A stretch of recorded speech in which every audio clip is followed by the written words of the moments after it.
naonan Gusti abdi teh di payunan Gusti mah sagala nu Gusti ulah di aku cak batur abdi teh ieu teh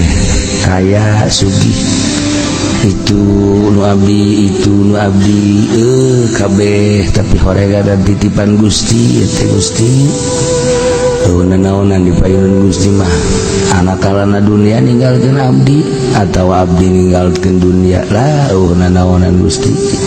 hampura Gusti tah datang ka ngarasa pangaboga bahkan diri urang ge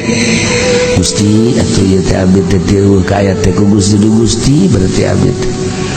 haju titah berbakti ka Gusti dugi ka ayeuna da abdi teh can mantep ibadah ka Gusti bere abdi teh atuh kamantepan ibadah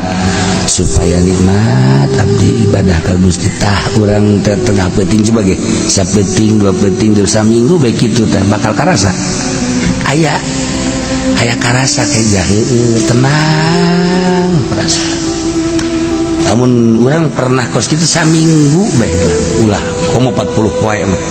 saya jam setengah 3 atau jam 2 setengah 3 udang seperti yang tak mikir tapi gitu tah aya ke rasa tentrem adem anyar lima lain tah boro-boro udang dek SD kieu lu itu can beres ke itu lamun dicokot deui ku aing melalui sahanya je ulah datang ku batu teu beres kaden ku kobag bila perlu ku aing di teluhan je lu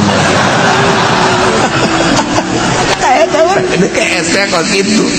atuh juring bikin gigian terus